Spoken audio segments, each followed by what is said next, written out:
السلام علیکم ورحمۃ اللہ وبرکاتہ۔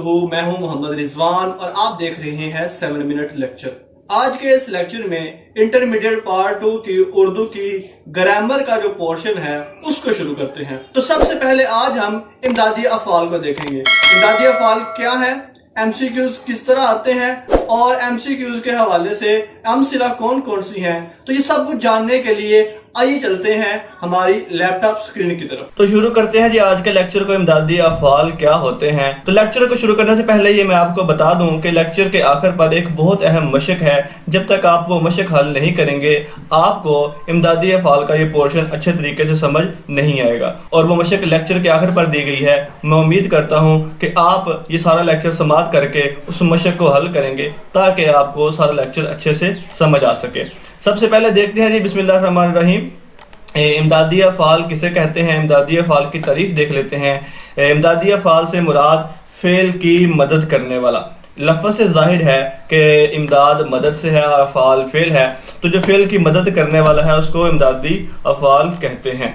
فعل کی پہچان کیا ہے، اب فعل کسے کہتے ہیں یہ بھی ڈھونڈنا پڑے گا ہمیں۔ تو دیکھتے ہیں جی فعل مصدر سے بنتا ہے اور مصدر کی نشانی یہ ہے کہ اس کے آخر میں نا آتا ہے، نون الف نا، جیسا کہ سننا سے سنو، دینا سے دیا، کرنا سے کرتا، چلنا سے چلا وغیرہ وغیرہ۔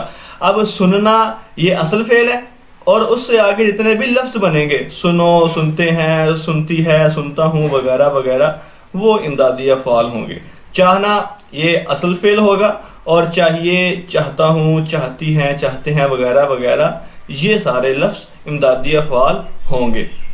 اسی طرح امدادی فعل کی پہچان بھی دیکھ لیتے ہیں جی، ہمیں کیسے پتہ چلے گا کہ یہ امدادی فعل ہے۔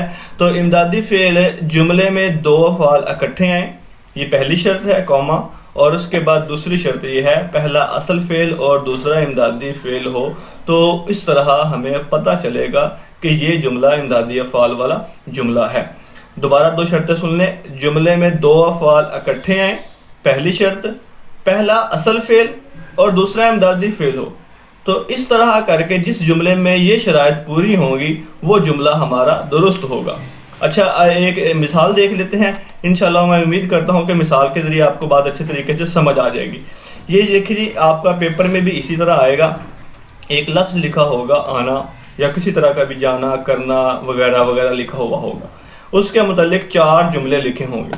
یہاں پر لکھا ہوا ہے آنا اور اس کے 4 جملے لکھے ہیں، یہاں آؤ، تمہیں میرے گھر ضرور آنا ہے، احمد صبح سویرے کالج آیا، اسے اسکول چھوڑا۔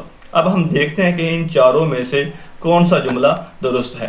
یہاں آؤ سب سے پہلی مثال، اس مثال میں آؤ سے پہلے یہاں ہے۔ اب دیکھیں آؤ یہ اس سے فوراً پہلے یہاں ہے اور یہ مصدر نہیں ہے۔ ہم نے کیا دیکھنا تھا کہ جو اس سے فوراً پہلے لفظ ہو وہ اصل فعل ہو یا مصدر ہو۔ اب یہاں اصل فعل بھی نہیں ہے اور مصدر بھی نہیں ہے، لہذا یہ ہمارا جملہ غلط ہو جائے گا، یہ جملہ درست نہیں ہوگا۔ اس کے بعد دوسرا جملہ تمہیں میرے گھر ضرور آنا ہے۔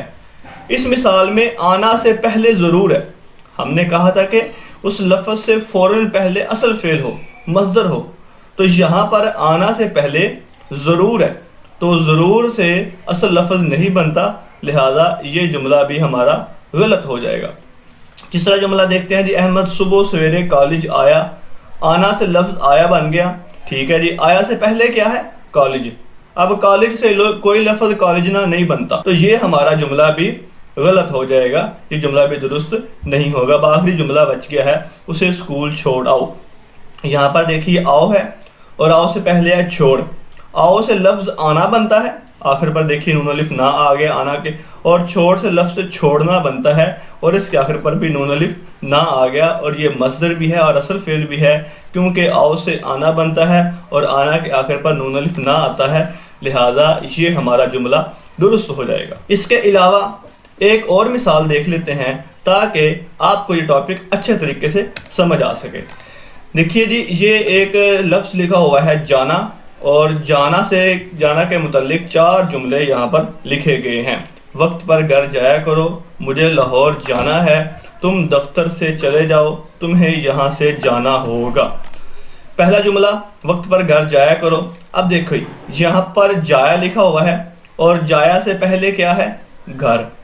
جایا سے لفظ جانا تو بنتا ہے لیکن گھر سے لفظ گھرنا نہیں بنتا. یہ ایسا کوئی لفظ ہی نہیں ہے گھرنا.